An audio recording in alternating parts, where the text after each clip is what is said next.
Kumusta mga brad? Isa nga po ang bansang Pilipinas dito sa Southeast Asia na mahilig talaga pagdating sa pagmumotor. At isa nga po sa pinakasikat na kategory dyan, wala iba kundi ang mga underbone category. Super Manaw, Gcash later, pampalibing. Sabi kasi nila, kapag naka-underbone ka, astig ka. Pero kapag sumemplang ka, paktay ka.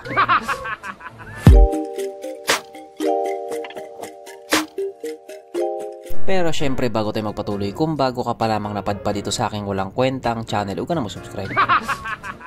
So yun na nga, alam nyo ba na meron nga pong isang motor or isang underbone na sobrang gigil nga po ang mga tao na makarating dito sa atin. Actually nakarating naman na siya dito sa atin dati. Ang underbone nga po na tinutukoy ko walang iba kundi ang Yamaha 135LC or ang Yamaha Sniper 135 nga po dito sa atin. Sa hindi nga po malamang dahilan, itinigil po nila yung paglabas ng ganitong motor dito sa Pilipinas. Samantalang doon nga po sa Malaysia, tuloy-tuloy pa rin yung paglabas niya. Nasa paglipas nga po ng panahon, ito na yung itsura niya na masasabi nga po nating napakagwapo niya.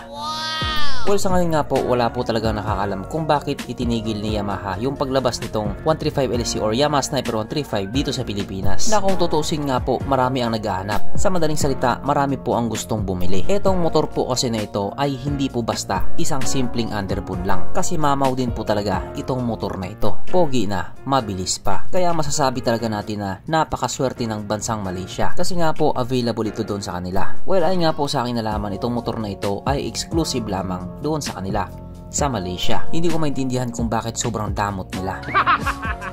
Hindi naman siguro sa walang pambili yung mga Pilipino, kasi yung iba nga dyan, tigda 2, 3, 4, 5 yung motor. Kaya bakit sa Malaysia lang, wala sa Pilipinas? Yamaha, pabor-pabor. At ngayon nga pong 2025, naglabas na naman po sila ng updated color. Halos nga po taon-taon sila nag-update ng kulay nila. Ganon po kalakas ang demand nitong motor na ito doon sa Malaysia. Samantalang dito sa atin, nga. Kaya dahil dyan, pag-usapan na lamang natin kung ano bang meron sa motor na ito at kung gaano nga ba talaga siya kaganda. So ito nga po ang Yamaha 135LC 2025 updated model na mayroong 135 cubic centimeter engine displacement, 4-stroke single cylinder, single overhead cam with 4 valves. Doon pa lang sa pagiging 4 valves niya, alam mo na agad na may palag siya. Fuel injected at syempre ito po ay naka-liquid cooled. Kaya hindi po siya panis sa Honda Click 125. Pagdating naman po sa kanyang power, ito po ay mayroong 12.4 horsepower at 8,000 RPM, 12.2 Nm of torque at 6,000 RPM. Na ayon nga po sa mga Malaysia na nakagamit sa motor na ito po ay kayang tumakbo sa bilis ng 127 kilometers per hour. Pero kapag dinala sa Pilipinas yan, panigurado o aabot ng 135 kph yan.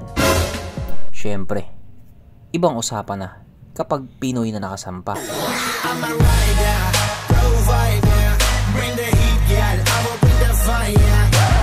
Ang kanyang tangke ay kaya magkarga ng 4.6 liters fuel ng capacity na kumukonsumo na po ng 35 to 40 kilometers per liter. So para nga po sa isang 135cc na mamaw na underbone, matipid na po yun. Kaso lang dito nga po sa motor na ito, marami talaga magsasabing bitin or di naman kaya ba't ganun? Sapagkat itong motor nga po na ito ay 4-speed manual semi-automatic. Gets nyo na, para ka lang nag-drive ng Honda Wave 100. 4-speed lang yung cambio niya tapos wala pa siyang clutch. Kaya panigurado marami na naman ang magyayaw dito sa motor na ito. Karamihan kasi sa atin madalas maghanap ng wala. Ganito kasi yan. Kaya nga po nangyari yung ganun kasi mas preferred po ng mga Malaysian na wala siyang clutch. Kaya kung ano yung request ng mga nakararami doon, yun po ang sinusunod nila. Yun din siguro ang isa sa mga dahilan kung bakit exclusive lang siya sa Malaysia. Kasi kung dito sa Pilipinas yan, 4-speed tapos walang clutch, baka pinagmumura na ng mga tao si Yamaha. Syempre, Philippines #1. Ang sukat ng kanyang gulong 70/90/17 sa harap at 80/90/17 naman sa likuran. Syempre pares na nga po itong naka-tubeless. Pagdating naman po sa kanyang braking system, ito po ay naka-disc brake sa harap at disc brake din po sa likuran. Kaso lang wala po itong ABS. Pero kahit nga po ganun, okay lang sa kanila. Hindi po sila nagrereklamo. Hindi po sila naghahanap ng wala. Kung ano lang yung meron, tinatanggap po nila. At ito pa ang malupit doon sa kanila, sapagkat allowed po sa kanila kahit yung mga small displacement na motor na dumaan sa expressway. Kunyari 125cc yung motor mo, pwede ka pa rin dumaan sa expressway. kung nandun ka sa Malaysia. Kaya nagagamit talaga nila yung 100% lakas ng mga motor nila. Sana all. Dito kasi sa atin, bawal yung ganun. Kaya tuloy yung iba, doon na lang sa Marilaki. Kaso hindi rin sila nagtagumpay. Naging kwento na lang sila. Ang kanyang seat height ay mataas na 775mm at 135mm naman ang kanyang ground clearance. At ang motor na ito ay may kabuuang bigat na 109 kg. So para nga po sa isang 135cc na underbone, sakto lang yung bigat niya. Mapunta naman po tayo sa iba po niya mga features. So ang ilaw nga po sa motor na ito, naka-LED na po, kaso bulb type pa rin yung kanyang mga signal lights.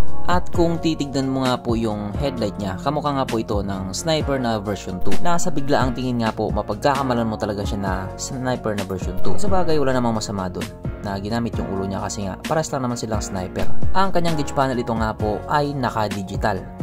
Na kung titignan nga din po natin, kamukha po ito ng Sniper na version 3 or yung Sniper nga po na may VVA. Kaya nga po itong motor na ito ay talagang chop suey.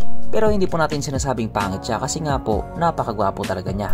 At syempre hindi nga din po mawala sa motor na ito ang kanyang USB charging port na para kahit saan ka nga po magpunta hindi ka na mangangamba na baka malobat yung cellphone mo kasi nga manonood ka pa ng Pornhub. Pero kahit nga po sabihin nating napakagwapo na ng motor na ito, meron pa din po siyang downside. Yes po, dahil nga po ito ay isang underbone, wala po siyang compartment. Ganon po talaga ang kadalasang downside ng mga underbone. Pero may mga underbone din naman na meron pa ding compartment. Pero dito kahit walang compartment to, panalong panalo to. Sapagkat nandito na nga po tayo sa exciting na part, ang kanyang mga suspension. So sa harapang bahagi nga po ito ay ginamitan ng telescopic fork. At sa likuran naman ito po ay gumagamit ng monoshock na ayon nga po sa mga taong nakagamit sa motor na ito, maganda ang bounce.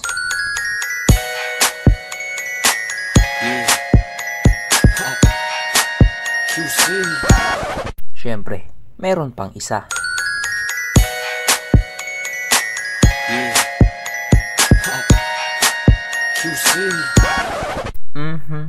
Panigurado. Wala na namang nalungkot. At dahil wala nga pong nalungkot, alamin na po natin kung present nga ba sa motor na ito yung tatlong pinaka-importanting features. So una na nga po dito ang kanyang lagayan ng istalyon at nakakalungkot mang sabihin, wala po siyang ganon. Wala siyang lagayan ng istalyon. Pangalawa, wala din po siyang sabitan ng pulutan.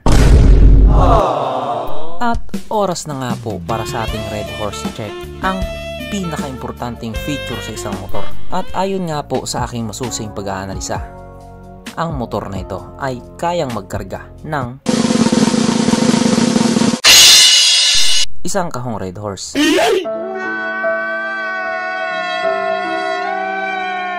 So therefore ang motor na ito ay hindi pala recommended. Kaya pala hindi nilabas sa Pilipinas. At regarding naman po sa kanyang presyo, ito nga po nagkakalaga ng 8,298 Malaysian Ringgit na kung i-convert nga po natin ito Philippine Peso, ito po ay papatak ng 108,000 pesos. Yes po, medyo may kataasan po yung presyo ng motor doon sa kanila. At yung bagong kulay nga po nila, ito po ay yung Moss Green, Aqua Blue, Sandstorm at yung Red Titan, which is ito nga po yung Special Edition. Yung pinagkaiba lang naman niya, meron siyang basket sa harap. At kung gusto nyo talaga makarating ang motor na ito dito sa Pilipinas, kalampagin nyo ng kalampagin si Yamaha Philippines. Kasi kapag nakita nila or naramdaman nila na malakas yung demand, panigurado ilalabas din nila yan. So hanggang dito na lang muna mga brad, kung may gustong sabihin or gustong idagdag doon sa mga sinabi ko, mag-comment ka na lamang sa baba. Okay, bye.